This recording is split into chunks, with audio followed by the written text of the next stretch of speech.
Hi, friends. Welcome to another episode of Soaring Through Chaos. And the reason we do this is we are in the midst of unprecedented chaos, confusion with all the things that are happening around the world.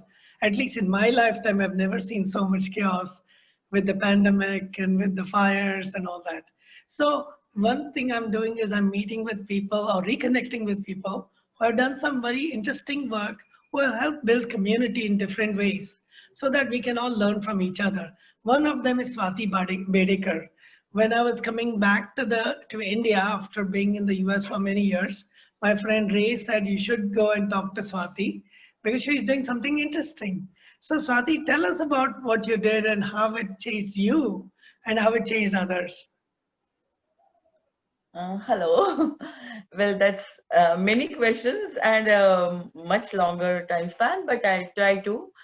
What I'm doing right now is I'm just sort of, giving knowledge to girls and women in my country, knowledge about menstruation, a very essential phenomenon in their life, about which men and women both don't have any idea. Both are equally ignorant. And while I was working, I understood that this ignorance is leading to some indifference, particularly indifference among men, that they always think this is a women's problem and let them handle it their way. The thing is, women can sort of, when it comes to their own health, can do very little here. So the ignorance, indifference was leading to a great injustice, and this injustice was only towards girls because they were losing out on their education. A girl comes to say sixth or seventh standard, she was out of school, and once she's out of school, the longer impact is she loses a right to a lifestyle. She can't decide that मेरी family के लिए if I want to help them, I will work and change the situation because she has no education, and that is something that is a real injustice. So I just desperately wanted girls to come to schools. Now all this happened during I was doing a science education program with tribal ashram schools of Gujarat, and the number was very big. It was 554 schools, and I was trying to teach them science in hands-on way. But there were no girls, simply. So they had to come to schools, and I felt so strongly about it that did not wait for it, someone else to come and solve the problem. Just said, let me try what I can do about it. And what started just as with just one instinct of bringing girls to school has today come to a stage where women have started more than 150 small scale sanitary napkin manufacturing units in smaller villages. And yes, I think at least around those villages, girls are able to go to school. That's what I'm doing. Very interesting. What's the connection between availability of sanitary napkins? And I know the kind you people do is very much, biodegradable and all that. But what is the connection between the availability or non-availability of sanitary napkins and a young girl who started menstruating not being able to go to school? Essentially, menstruation is something which is not talked about, not only by men, but even by women in India. So nobody knows about it. Means even if you ask a girl, even if you ask a mother of four who has four children, like why women menstruate, they'll say we don't know. This is a curse from God, or this is a sharp given to womankind, etc., etc., etc. So somewhere we have lost the connection between menstrual period and the process of childbirth. So of course, you know, that thing had to begin somewhere. So I started uh, spreading awareness on the topic. But the thing is, when it comes to sanitary napkins, using a protection tool for during the period, we have mentions of it in the Ramayana also. Like when Sita went to the Banvas, There is a mention that her sisters gave her certain cloth, that you are going to need this. Don't leave everything behind. Take something with you so that you are comfortable. Now nobody knows this because we don't talk about, these are the great figures, and you don't talk about menstruation, like what they did during that time. But afterwards, there is no mention nowhere. And somewhere, like for last 70, 80 years, we have sanitary napkins in India, of course, made by the outside companies. And because they are very expensive outside, they are sold expensive in India also. Uh, so the poorer class uh, buying sanitary napkins is out of question. It just doesn't feature. Even in middle class families, sanitary napkins, they never featured in their monthly budget. Uh, they were just out of their reach. Like, say 30 rupees a month or 20 rupees a month would mean a liter of milk for them. So there was no chance. And generally, Indian women have a tendency of keeping themselves the lowermost on their own priority list. So anything to be done for them will come last. Companies were not in mood to sell it cheap, sell it affordable, uh, and the Indian women were not in a mind frame to buy them even for this particular purpose. Uh, Usually in a village or in a smaller town, there are shops, there are medical shops selling sanitary napkins. But even today, a woman who would have money with her, wouldn't really buy the napkins because a man is selling them. That is another point of keeping her away. Uh, so there was no question of women going out and buying sanitary napkins. What they would use whatever is available locally.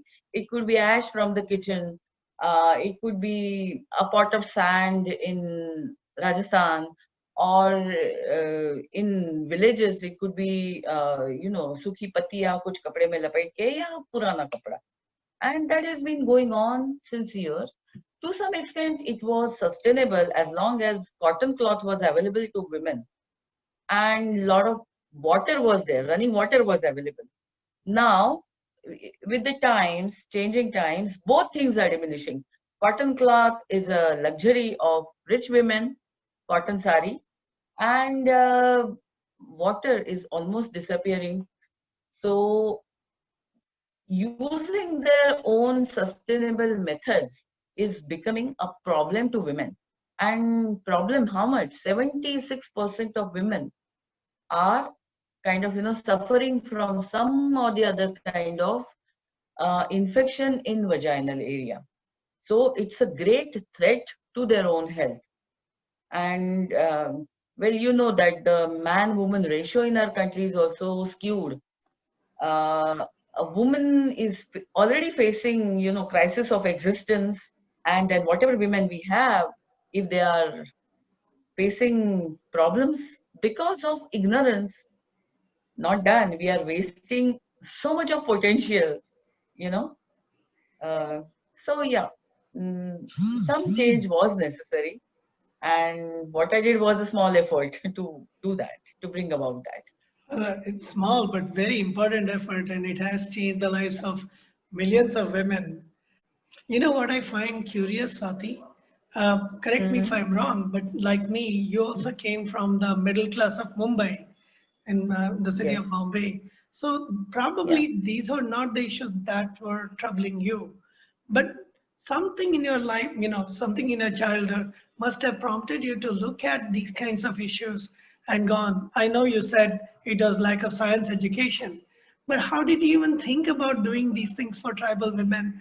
What brought you closer to doing this kind of work? With a science degree, you could have done many other things. What brought you to this? uh, well, I really don't know what was that movement, but see, the girls were not coming to school was one. People were not willing to talk about it. And when I tried talking about it, uh, leave aside men, women would stop me. Like, it's not, I mean, you're not supposed to talk it. Uh, we actually encourage teachers, to take up this topic and talk about it in schools. The next day, you won't believe, in one of the villages, one teacher was ready and he, taught reproductive system in his class. And villagers came and they actually beat him up. And I was kind of, what's happening here? And if it was this bad, that something needs to be done. See, I remember one incident from my childhood. Ganesh Chaturthi is a very big thing in Maharashtra. Every household has this installation of Ganesh Ji, and the festival goes on for a few days. It was one Ganesh Chaturthi time. We friends were discussing, and one of my friends said, like, you are due and there is going to be Ganpati in your home. How is that allowed? And I said, I mean, why is that not allowed? Then she filled me up with a lot of things, that it's such a big sin, like all the other girls believed. But it was not so in my household. My mother had never told me that it's a taboo and it's not allowed, etc., etc., etc. And she just passed me on a tablet. I said, swallow this tablet and you'll be fine. She kind of scared me to such an extent that there might be a death in the family, something may go wrong for somebody. And that one thing, in Indian families, we are scared something might happen to somebody. And I swallowed that tablet.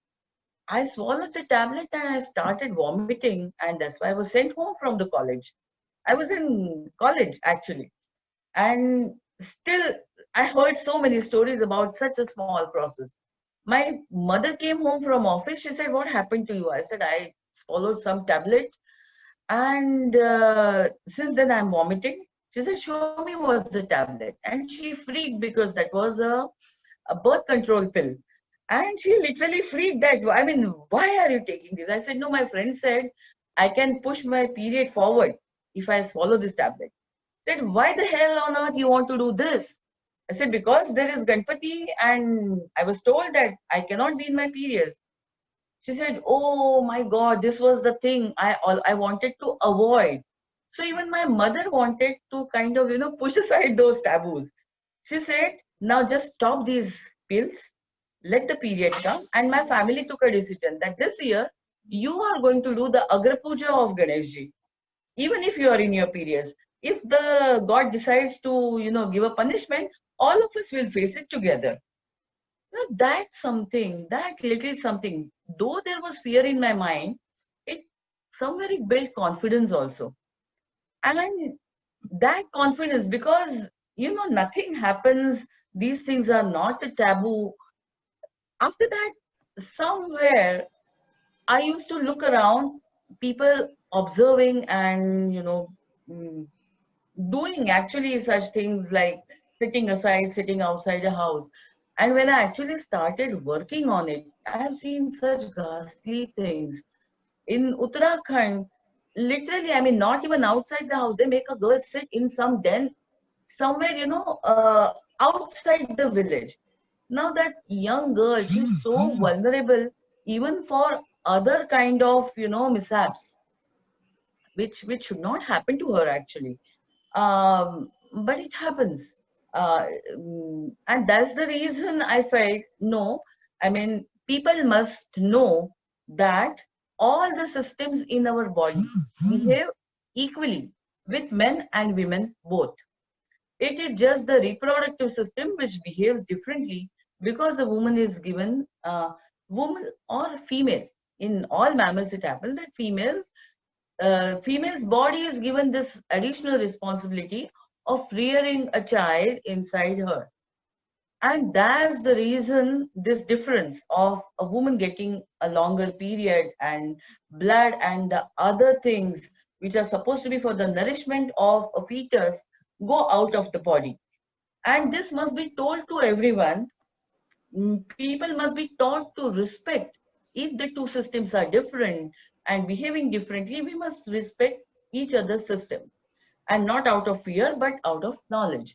And that's the reason Well, I'm trying to do it in every possible way. Awareness, uh, by making some programs, small films, or even talking to the education ministry that this chapter, if it appears in standard 9, no, you must take it to standard 6. And everything that I can do, I'm trying to do. And if somebody suggests me that, okay, try this also, I'm willing to. Because this small situation, which keeps girls, come on, 50% girls are out of school. I mean, that is just not done. Yeah, yeah. I mean, it's So, funny because in the city, with all the knowledge, with all the information, still girls drop out. But I cannot even yeah, imagine what happens in villages.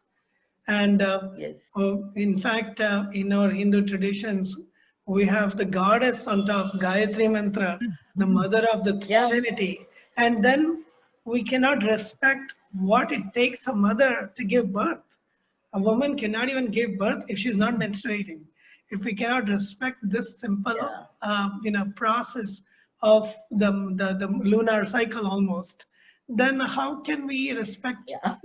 anything, right? And unfortunately, keeping them out of temples, keeping them out of many social activities has created Yeah. a stigma which has gone for generations. See, initially it must have started with fear because there is blood involved. Uh, it started with that kind of fear. And later on, maybe with patriarchy and, well, other things, because it was convenient for men to say women become impure and keep them away. Maybe it started like that. So, in some places genuinely women need the rest, so allow them to rest. That was the initial feeling. But in villages, nothing like this happens. Women go to farm, they work the whole day, or even if she is at home, she does the entire housework. So there's no, I mean, she's not getting the rest really that she wants. So it's complete ignorance. So proper education and experiential training was required. So in the village, when I started talking about it in the village, we would do something very interesting. If a girl wouldn't come to the school, I would gather a group of girls and say, okay, she's sitting there alone, let us go to her place, let us give her company. So all the girls would come with me, then we would eat, like share the tiffin. So we would sit with her, eat with her. That's what somewhere gave the knowledge to girls. Oh, it's nothing different. We just mingled with her. We played, talked, touched her. Nothing wrong is happening with us. This is something very, very important. Then I started conducting these awareness sessions in village temples, because temple is the Wow. only place which is clean, nice. I said, हम भगवान जी का आशीर्वाद लेके ही यहाँ करेंगे. Then I went little ahead. I actually have conducted these programs in the mosque also. The village ka Wow. jo masjid hai, वहाँ पे जो, because this is the only way, experiential training. Somewhere I tell you, with the time, some girls have learned. I'm not talking about the city girls. City girls, the openness has come.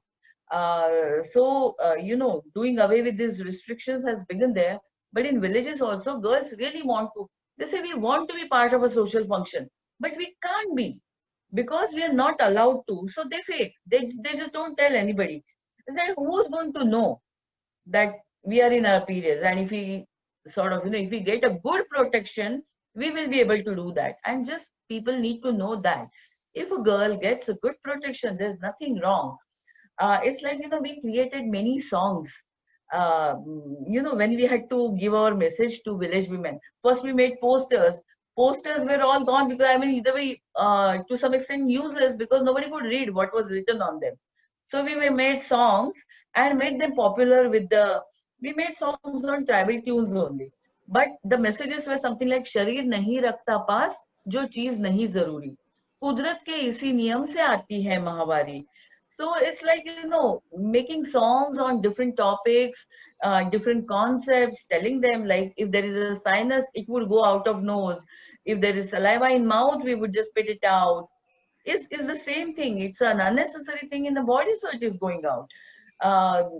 And the same thing happens in men and women. We even have songs which compare, like, what happens in men and in women. And we got a good response to this also, because see, somewhere women wanted to talk about this, women wanted to know about this. It's just that nobody told them, nobody had these guts to.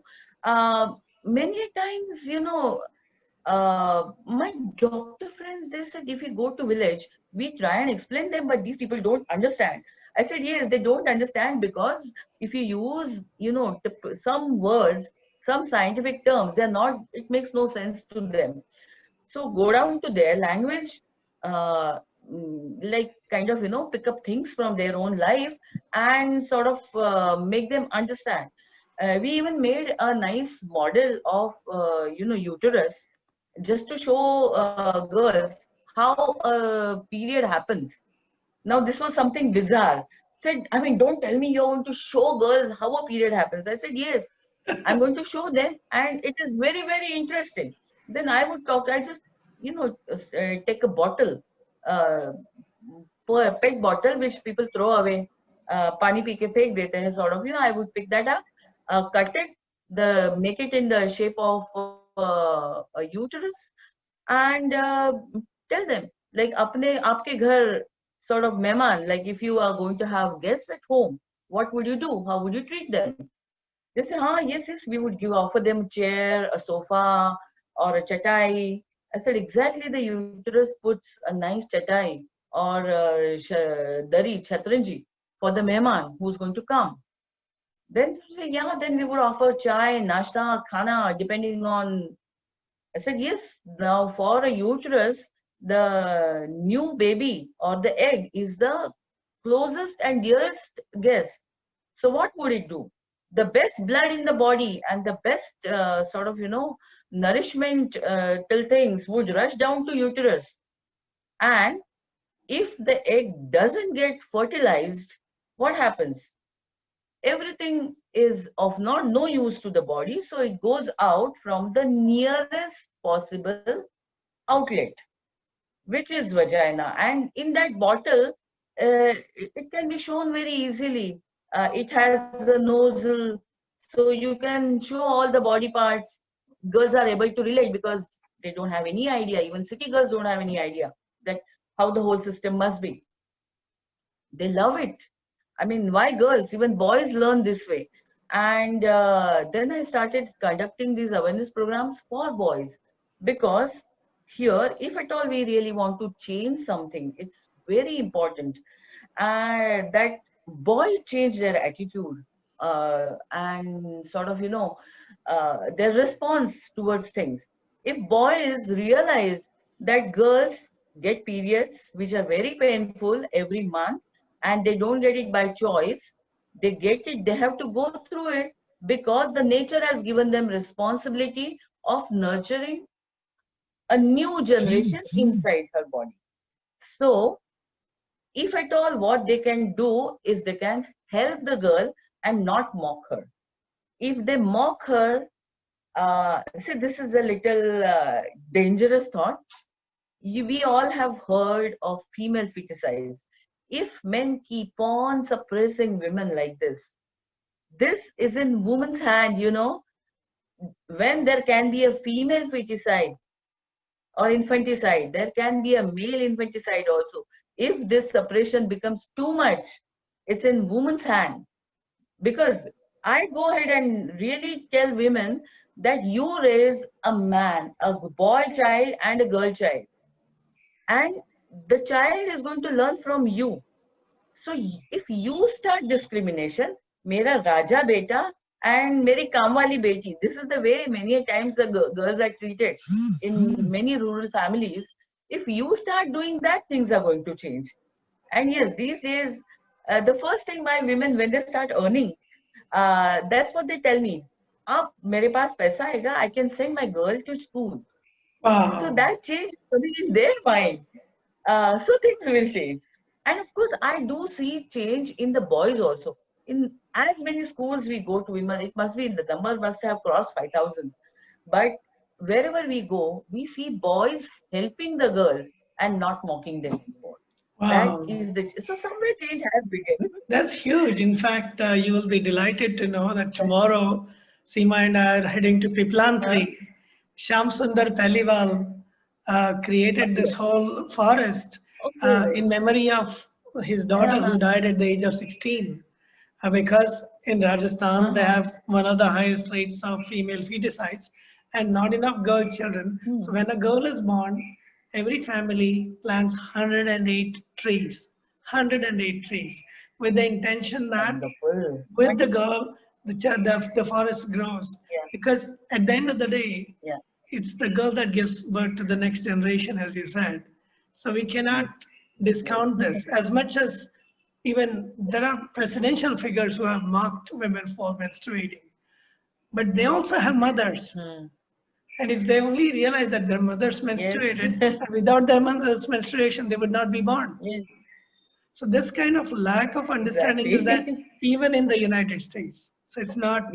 it's not by any chance restricted to India. It's a worldwide phenomenon. It's a worldwide When I was phenomenon. working only here, just Dahod, then Gujarat, then we moved to other states in India, and then other countries, is the same everywhere. This particular knowledge, that whenever there is blood associated with this process, that fear and misconceptions coming out, arising out of that fear, are everywhere.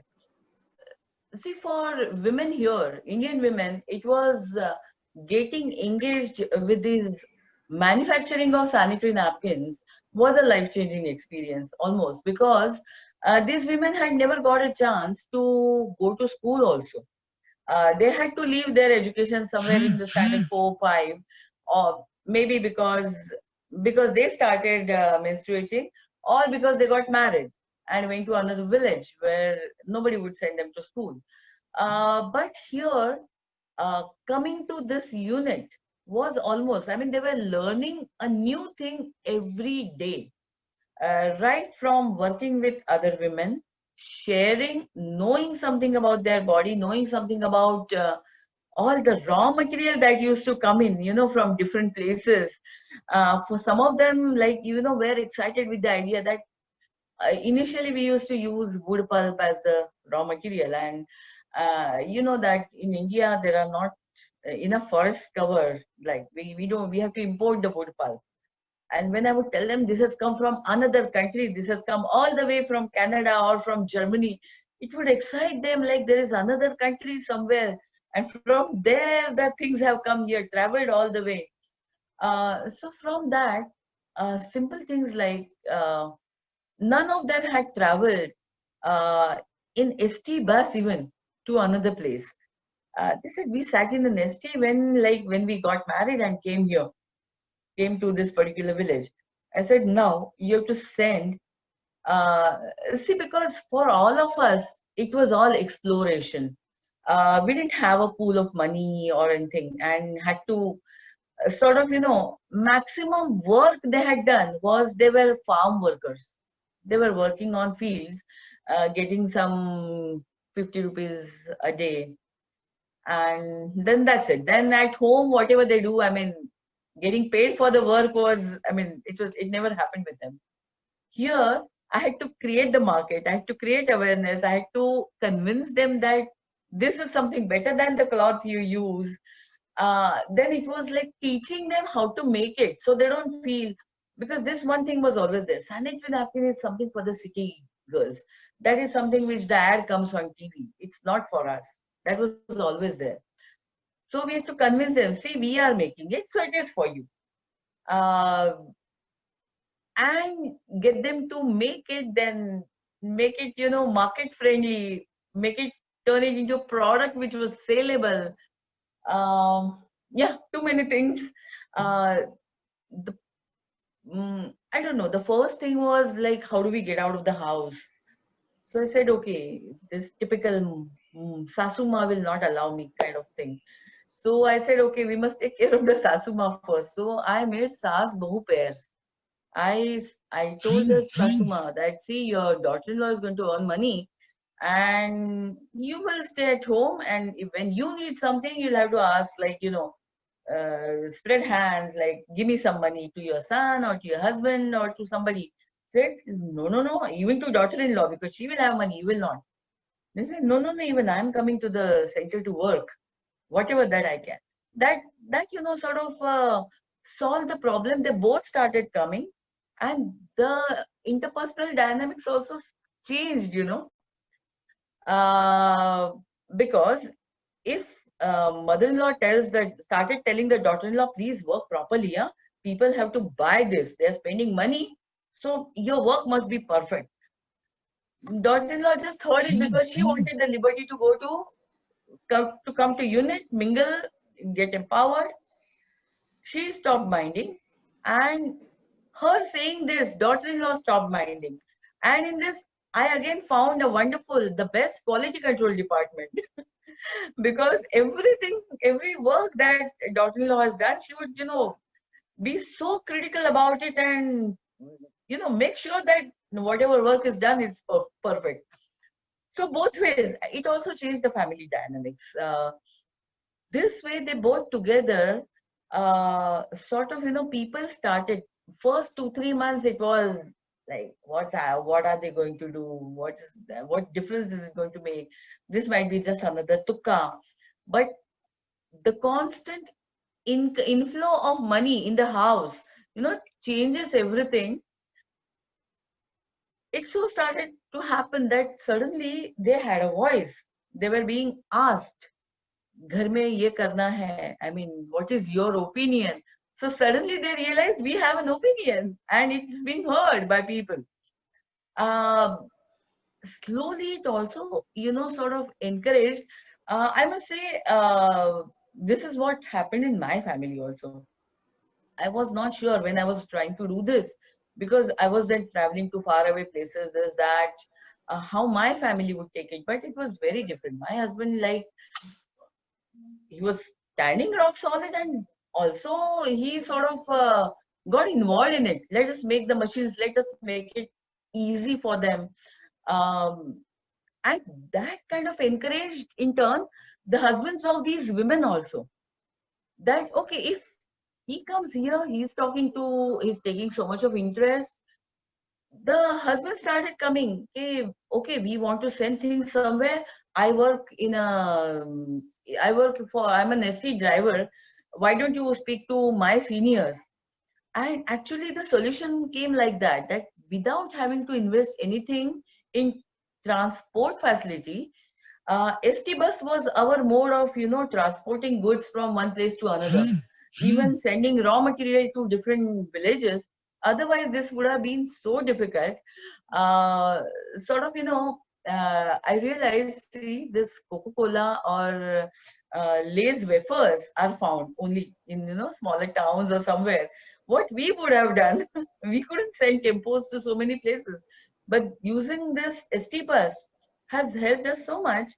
And women, they have learned the trick. They actually you sort of, take the box, go to ST stand, search the right bus, put the things, load the things in the bus, take a ticket for it, and then call up the destination that this bus is bringing your goods. Please make sure that you receive them. So the whole thing became as easy as sending your aunt to another place. And it was beautiful, seeing women learning all these things, coming out of house and managing all these things. Almost, a time had come. Of course, I used to make sure that whatever work has to be done, right from asking for a grant from the government office to taking the check, depositing it in the bank, everything they would do. They would do themselves. I might go with them, just sit, but they would do it themselves. And looking at the joy they would derive from that. Okay, I can actually put a check in the bank, I can actually withdraw money from the bank, and it was immense pleasure seeing it. Almost like, watching a butterfly coming out of a caterpillar. uh, yeah, it's like that. Even these days, women, they say, whenever they have to talk to some top official, even from a corporate or from anywhere, they would do themselves like, हमारे पास stock तैयार है, आपको चाहिए? That's good. Miss, Wow. at times I wonder whether I should be calling up the collector or a health officer directly or not, but they do. They are very good, very okay with it. Well, So that's really that's, the transformation at the grassroots level, yeah, because everything yeah, from supply chain management to just in yes, time supply and getting the incubation funds, everything. These are all big words, yeah, and in the cities we take a lot of pride in using big words. But I'm so glad that yeah, you were able to get these people to understand the basics and participate in it at each stage. yes, yes. So, one question, Swati, when you do That all was these the things, idea, because yeah, they should be able to do something. Otherwise, what happens? Many times, even the thought crossed my mind also sometimes that okay, if I just set it up and ask them to come and work, but then see, they would have been only laborers then. They would have just come, made the pads and gone home. They wouldn't have owned it, the way I wanted them to own it up. And because they can own it, the units are everywhere. Otherwise, they would have been just here in Baroda. And well, then maybe people would have called me an entrepreneur. Right now, I'm a nobody, just a what do you call NGO worker, sevak, as they say. Yeah, well, I mean, and my entrepreneurs are all these girls yes, yes, and that is residing so in different necessary, villages. especially now we're Yeah. in the midst of the pandemic, and there are Oh yes. very huge, millions and millions of people have lost jobs. We've lost even, there's a risk of Yes. life. It is necessary for people to find ways of, you know, creating their own jobs Yeah. and creating their own work.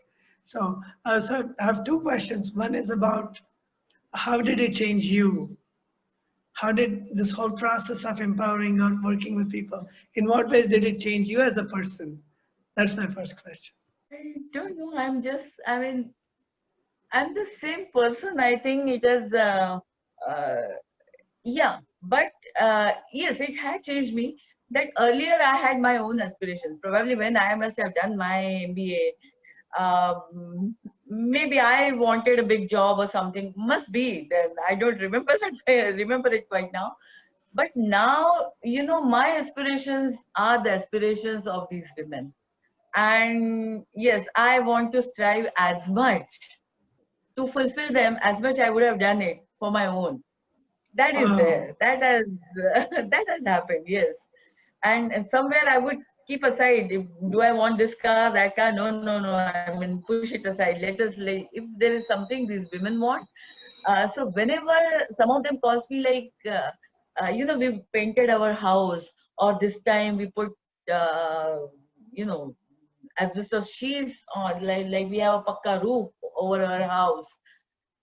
These small things are, I mean, I get a lot of pleasure from that and fulfillment also, and I'm a happier person, definitely.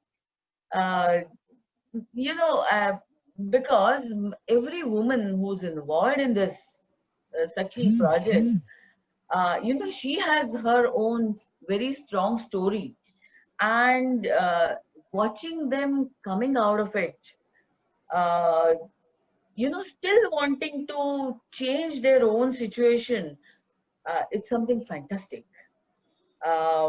Means, I don't know if at all the kind of pain they all have seen, faced, if I would have really had to see it or bear it, I don't know whether I could have survived it or not, but they have, and not only have survived, but come out with flying colors.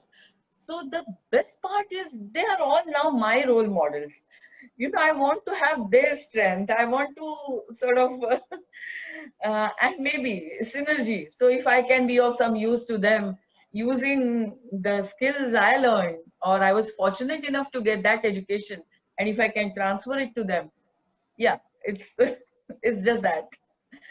Wow. Well, I will have to talk to some of your role models because it is necessary Oh, to get these yes. stories, you know. I mean, Padman was a very inspiring movie, and when I found out that Padman, to a certain extent, was based on the kind of work you and others are doing, it was very, very, fulfilling to hear that. And so the other question is that, yes, you have been an angel, you have helped many incubate all these things. I would love to hear these individual stories, probably from them, and see Yes. during the pandemic, how has your life changed? Because you can't go around anymore, you can't do these ST bus things. In what ways has your work changed? How has your life changed during the last six Okay. months? Yeah, something bizarre has struck the world. Suddenly, we are all unawares and out of work. Uh, Initially, yes, I felt the same thing. Now the factory is going to be closed. How do we move ahead? And then I started conversing with all these women that what to do because it was important. We are in a health product, uh, so taking care of and teaching them the right ways of sanitizing the whole factory, their own small units, was important. So first thing was we started with this WhatsApp calling and asking them to teaching them or getting them trained enough to use video this digital medium to learn things. But then the problem started coming from them that most of them had no one in the family who was earning. 1 or 2 months passed and they could do. They survived probably on their savings, but then it was indeed difficult. And then some of them said, like, we are making this particular sanitary napkins. And they always have been creative. Like, there is always this freedom of if they can think of another product, we always encourage them to make it. So, most of them have little more skills than only making a sanitary napkin. Uh, so then I thought one doctor friend talked about this PPE kits, which were being used by people. And then I thought, why not? Getting them here, they're very expensive. And then I contacted WHO and got the parameters on which they had to be prepared, worked out a way to get the material, the standardization process, taught all these women over Zoom, actually, over this platform, how to stitch, how to get the whole thing ready. And they did it. And we are one of Delhi is a big buyer of, all this during this pandemic. And we are one of the suppliers. So a lot of job, at least at least 90 to 100 women are making those kits. So again, see what happens whenever there is a pandemic, uh, there is no earning in the household. Woman has to feed the family, the work she will do, but money has to come in from somewhere. And this is the spirit of the woman, that if there is nothing, no other, she stands up, she rises up to do that also.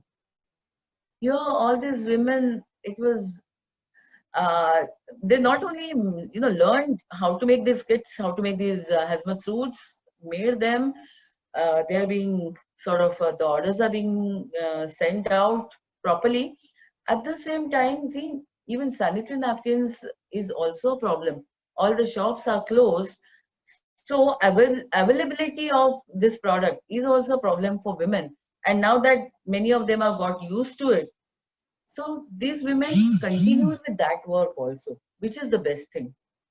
And yeah, they are supplying it. Maybe it's a small money that they are earning, but what do you say? आपण भुकेला कोंडा म्हणतो. So it's like even that thing is a big deal for them. That keeps the household running for them. And this one thought that I can make this change. this confidence in them has really taught them this, that okay, Wow. even through the pandemic, we'll kind of soar through. I'll In take fact, your word. I mean, Yeah. I'm so amazed. I did not expect this, but it's No, not they just are. you They who soared actually through it, are. but it's these women from the villages who are at risk Yes. of, for example, food security, not having the basic needs met. Yeah. But they are soaring. They are taking the initiatives along with their families, along with their husbands, along with their mother-in-laws. That's totally amazing. And I would definitely want to talk to some of them, how they overcame their Yes. challenges, their struggles, because they're very different and very unique. We from the city would not even imagine what they're going through many times. I met with tribals, and many times they won't Yeah. go to school because they have to pass through a jungle, and the safety of the girl is at question, and True. many other Yeah. things. Yeah. We would not even imagine those things in a typical city setting. True. So what Yes, it had next? happened many a times because this was the problem. Actually, in Rajasthan, we saw this area around Udaipur. We were working. We kind of tell the women, get up and go to school. Use a sanitary pad that will kind of enable you to go to school. We gave them cycles, but then this is a problem. Like, on the way, there's no security. Uh, so yeah. Uh, thousand kinds of problems, but at least women are learning to find their own solution and not waiting for Yeah, somebody will come and solve it for yeah. them. They're not waiting like So damsels in distress anymore. yeah, yes, yes, and it doesn't work that way. One has to get up oneself and do it. Yeah, yeah. They can get support from others, but when they take the initiative, it makes a lot of Yes, difference. yeah. Well, first of all, I'm so glad you talked about all these things. Do you have any plans going forward, or are you again working with this whole network around India? Are you planning to continue to let it evolve? Yes, yes, absolutely. Because that's the only the next step to go. See, this whole project, when we started, it was, I mean, it didn't have any concrete planning. We would just pave a way and try and move forward. 1, 2, 3, 4, now 150. And kind of, my study tells me like the amount of the number of women in India. We need a sanitary napkin manufacturing unit at every 20 kilometers to fulfill the need of women. Wow. There is a scope, and we live in Gujarat. So when there is a scope, work your way through. Why stop anywhere? Opportunity is the mother of what you say, invention Yeah, or innovation, whatever. exactly, So exactly. as long as there are women, they're wanting to do this, they're wanting to get empowered. Well, if I can be one small reason, why not? Well, I again, would want to sorry. do that. Yes. It's a joy to hear about the work you're doing and how you're doing it. I've actually had the opportunity to meet with some of the women in the impoverished neighborhoods of Baroda also, and it was really amazing. They were asking, why are you giving us one unit? We want to have more because the demand, as you saw, is huge. There is such a need for these Yes. basic necessities of life, Yeah. and to be Yes. able to see them all fully empowered, asking questions, no longer just saying yes, ma'am, yes, sir, but asking questions, coming up front and even questioning how we do it, what to do, what can be done. It's amazing. It's totally amazing. Do you have any words to say? Because right now there are so many people, not just women, but all young people, older people are disheartened because nobody knows how long this Mhm. pandemic is going to continue. Do you have any suggestions Yeah. on how people can find their way through these difficult, trying times? How they can find meaning? How they can find some sort of self-sufficiency or interdependency? Uh, well, there is, when I started, it was, I tried to find, or rather, I believe that there has to be a local solution for a local problem. But now this is a global problem. The solution also has to be global. Many people, I mean, we never thought that over a digital medium we could do so many things. Um, Primarily, many of the businesses might have stopped for now, uh, because people don't have this idea that, okay, if you're running a whole huge factory, this is the opportunity to look for, to do things in compartments, and establish linkages between. Like I said, my women, Sakhi women found out, okay, there is a need for this particular thing. Why don't we try to learn, then make, and then send it? Many of the systems have changed. Like, we may not be using big transports, but we may have started using railways for transportation, or for Indian postal service for that matter, for transportation or for movement of goods. Uh, Similarly, everyone has to really now look into what are the needs surrounding you, and where you can fit yourself in meeting those. That's where you're going to find your own niche work. Because I think many of the corporates also are now encouraging work from home. So you have to find work within your home. It's like, so far, so long it was like work for home, but now you have to find your work in your home, which is going to sort of help you survive through this. Very true, Um, very yeah, true. In fact, long time ago, about 10 years ago, there was an initiative called Work from Within. You have to find your calling, and other people cannot keep telling us, but we have to find what is it that's needed in my area. What is it that I yeah, can do? How can I right, contribute? right. And I think that is how these different systems innovations begin. You just have to look very keenly that what you can do to improve situation around you. Yes, and that is going to connect you with the rest of the world. Well, So Swati, again, I'm grateful that not only for the work you're doing, but that you gave us an opportunity to listen to your story and to see how small things taken seriously can make a big difference. You always say what I did was small, but small things add up very quickly. Small acts of kindness can make a big difference long term. And I hope that others watching can realize that we don't have to be, you don't have to have a pot full of money. You don't have to have many degrees, many this, whatever resources we have, not only you, but especially the women in the village, how they are empowered, how they are making a difference in their communities. That's huge to understand. So I'm grateful for this whole movement that has it's like, happened. Yeah, I would sum it up with what Sakhi women they say. Now we are seeing, initially their husbands would leave home, go to the city, leaving them in the village. Now they're all coming back, and they are happy. The women say, we are happy that we tell them, see, the work is here. We are still working. You have to leave everything and come here. So find your work around you, and yeah, make your world beautiful. So that is the message. Like, yes, Mayus indeed. okay, there's nothing. Well, there's So so much to share. And to those who are listening, if you have more questions, we will share Swati's direct contacts on social media. And she has done a lot of work, and many people are after her. But if there's a big need, if there are a lot of questions, we can do another session. And I'm again very grateful, Swati, that you gave us a chance to listen to your story.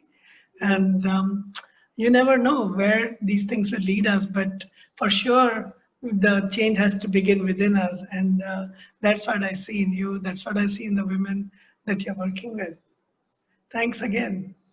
thank you very much. Thank you.